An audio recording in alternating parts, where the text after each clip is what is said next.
Hello once more, Rhode Island property owners. I'm Richard Barr coming to you with lead-safe inspections today to address some of the frequently asked questions from property owners like you that are preparing their property for lead-safe inspections. Leading off, do we need to have a new inspection done every time we get a new tenant? The simple answer to that question is no. A lead certificate is always good for 2 years, no matter how frequently it turns over in that time period. Where the confusion comes from is the part of the regulation that says certificates are good for 2 years or change in tenancy, whichever one is longer. Now, if you do have long-term tenants, there is a caveat that allows for extension of certificates, which we'll cover more in depth in a different video. Look for the affidavit of visual inspection explanation. Why do I have to have an inspection done if I don't rent to children under the age of 6? This is a fair question. Children are the most at risk for the most severe types of lead poisoning that could permanently affect their cognition, but they are not the only ones susceptible to it. Adults are also susceptible to lead poisoning. It just masks itself sometimes in misdiagnoses that shows other types of symptoms, such as high blood pressure, GI issues, kidney problems, depression, anxiety.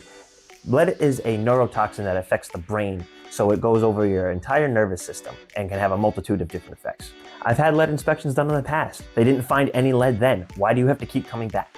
Another great question. There's a common misconception out there that when you have a lead safety inspection done, it's saying that no lead was found. This isn't actually the case.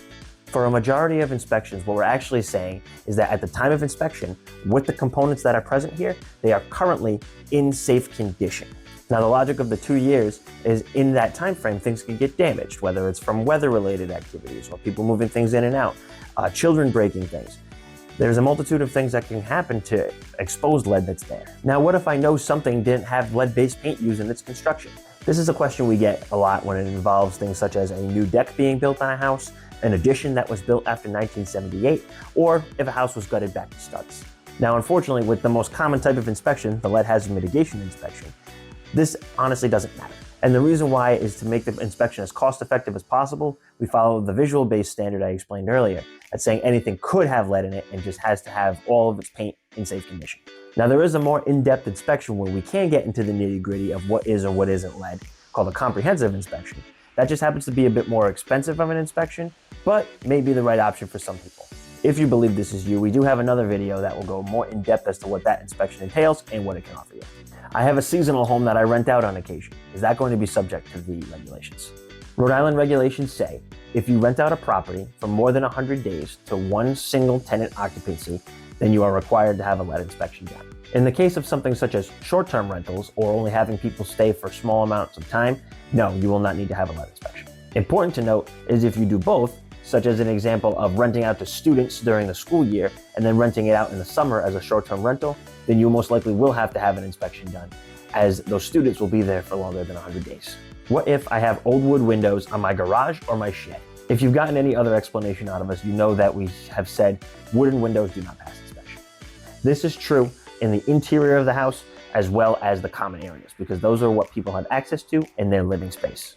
Exterior outbuildings aren't treated the same way. Most notably, they are only assessed on the condition of the paint of the exterior components. So if you have an old wood window on a garage or shed, as long as all of the paint on it is intact, you will be in compliance with the regulations. What if my son, daughter, mother, family member lives in the property and they only pay me for the utilities? It's not really a rental, do I still have to have it inspected? This is an extremely important question that we have gotten dozens of times. Now, the guidance we've gotten from the Department of Health is if the unit is occupied by somebody who is not listed on the deed to the house, then it is to be considered a rental unit and subject to the regulations. So even if you're really not collecting rent on it, if there's somebody living in the unit that isn't listed on the deed to the property, you should have it inspected to avoid the fines for noncompliance. Do I need to inspect a unit that I live in?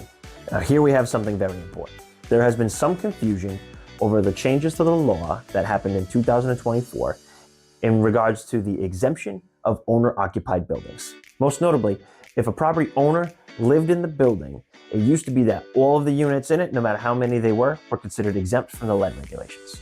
That has since changed, so that any units in a building that are rentals now need to be inspected. Because unfortunately, lead doesn't care if you live in the building, it's toxic no matter what. Now, of course, this isn't an exhaustive list of any question that anybody has, but these are just the frequent things that we see from many clients and wanted to make sure we could give you as much information as possible. If you have any additional questions, we at LeadSafe here are very happy to help you to get you all the information you need to get your property in compliance as cost effectively as possible. Follow the link below to our website and fill out our inspection request form, and our team can get in touch, answer any questions you have, and get you scheduled for your inspection. Once again, I'm Richard Barr with LeadSafe Inspections. Thank you so much for your time and attention to this video. We're all looking forward to working with you.